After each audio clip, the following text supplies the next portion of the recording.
From rolling tumors to roaring lampooners, the Tigers on a Roll show starts in 3, 2, 1. All right, and welcome back to the Tigers on a Roll podcast. It is game day on the Plains. Tonight, our 22nd ranked Auburn Tigers sitting pretty at 2-0. Welcome the Wofford Terriers into the sanctorium, the one and only Neville Arena. And let's be honest, this is one of those early season tune-ups, but you never overlook an opponent. We saw what happened against BCU, letting them hang around in the overtime. That was a wake-up call. The 95-57 thumping of Merrimack, that was the response. Tonight is about building on that response. It's about the identity of this young team. It's about Stephen Pearl's squad showing the nation that even with a new man holding the clipboard, the standard is the standard.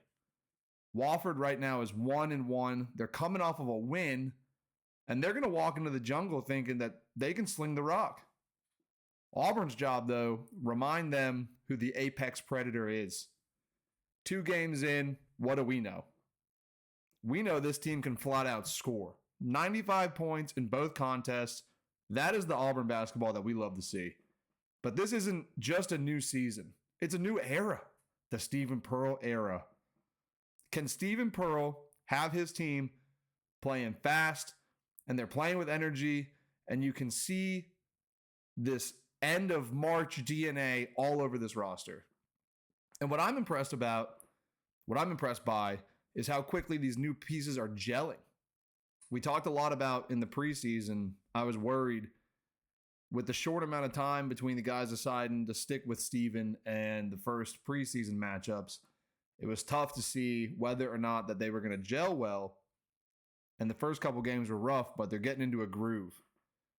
And this certainly isn't the same team from last year, and we lost a ton, but the reload has been phenomenal. The question mark was, can this team find its defensive identity? We definitely saw a lapse against BCU, giving up 90. But we saw dominance against Merrimack, holding them to 57. Tonight is about proving which one of these games is the rule and which one of these games is the exception. In Neville Arena, there is no excuse. You lock them down. And speaking of locking them down, first, Keyshawn Hall is the real deal. UCF transfer, leading scorer in the Big 12 last year. He's somehow better than advertised. The guy is averaging 26.5 points, like 11 rebounds, and he dropped 25 on Merrimack like it was a shoot-around. He is a matchup nightmare for these less skilled teams. 6'7", and he has the size and the skill that we needed to add to this roster this year, and Wofford has absolutely no one that can check him. So expect another 20-point, 10-rebound night easily. And then the second, obviously, the face of the program, Todd Pettiford. Lone major returner, sophomore leader. He is the head of the snake on this defense and the one who gets the offense going. He's averaging 12 points, 3 assists, but I think that he's going to take off. And I think his real value on the hardwood is far beyond what the stat sheet says this early in the season. He sets the tone, and you'll see him hounding Wofford's guards for all 94 feet tonight. And then we got Sway, Sebastian Williams Adams. This kid is not playing like a freshman.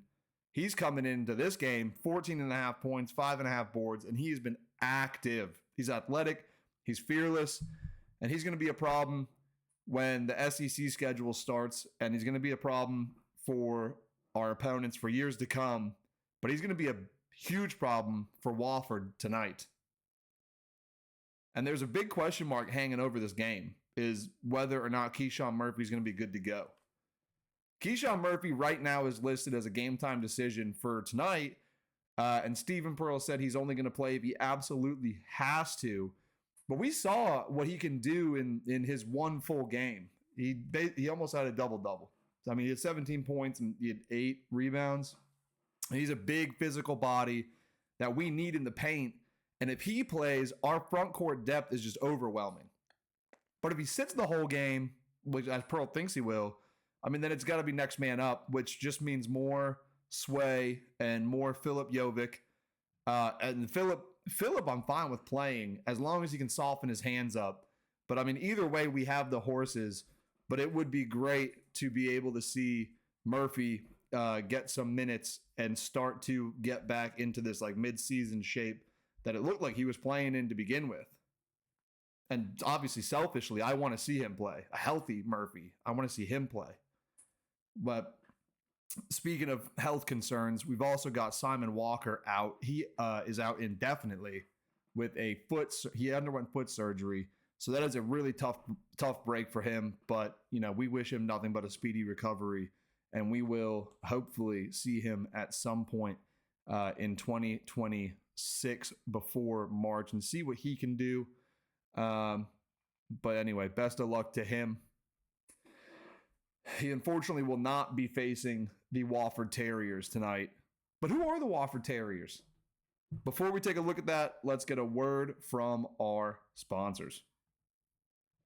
Brahma Marketing is your one-stop shop for everything from signs and apparel to high-impact vehicle wraps. As a certified 3M's graphic company, they guarantee quality and durability. They've partnered with Greystar Real Estate, Prisma Health, HD Supply, and more. Stop blending in and start standing out. Visit brahmamarketing.com to get started on your next project. War Eagle from the Orlando Auburn Club. Are you an Auburn alum or fan living in the Orlando area? This is more than just a club. It is your official connection to the Auburn family right here in Central Florida. The club hosts watch parties and networking events for past, current, and future Tigers and their families. Find them on Facebook, Instagram, Twitter, and online at orlandooburnclub.org. So back to Wofford. Wofford is a team that was picked to finish near the bottom of the Southern Conference, and they're currently 1-1. They're not off to a great start, and those two games tell you everything that you need to know about them. Game 1, they go up to George Mason, and they score 46 points. 4-6. They got completely suffocated, and then Game 2, they bounce back and beat Milwaukee 86-76. Milwaukee is I believe they're the Panthers, Milwaukee Panthers, a Horizon League team. And they beat them by a handful of buckets. If I had to guess, the team that can't buy a bucket shows up tonight. Their guy to watch, they don't have a lot of them. Their guy to watch is Kamari Holmes. He went for 24 against Milwaukee. He's their primary scoring option. So just send our guards at Holmes and make his life miserable, and then dare the rest of their roster, who's full of D2 and JUCO transfers, to make plays in the jungle. I mean, this one comes down to a few simple things for Auburn. Effort on defense. Do not have a Bethune-Cookman level lapse in defense. Come out, respect your opponent, and then impose your will from the opening tip. You gotta own the glass. We're bigger, stronger, deeper than them. There is no reason that Wofford should get second chance points, period. And then 3 is feed Keyshawn Hall. The man is unguardable. Run the offense through him and let him eat. The odds makers currently have this one at a 25.5 point spread, and honestly, that feels low. Wofford's offense is anemic against any sort of real defense, and Auburn's offense is starting to fire on all cylinders. So, you know, after some close games against better opponents than Wofford, I expect Stephen Pearl to have this team breathing fire. They are not going to let up, and this is going to be a statement before a huge game against the number 1 ranked team this weekend. I think Auburn makes quick work of the Terriers and covers the spread with ease, no question. I mean, my educated guess is Auburn 95, Wofford 60. And you know what? Book it if you want to. But it's almost game time. So go tune in, ESPN Plus, or go get your butt to Neville Arena. Be loud, and let's watch the Tigers move to 3-0 on the season. Until next time, War Damn Eagle, and stay on a roll.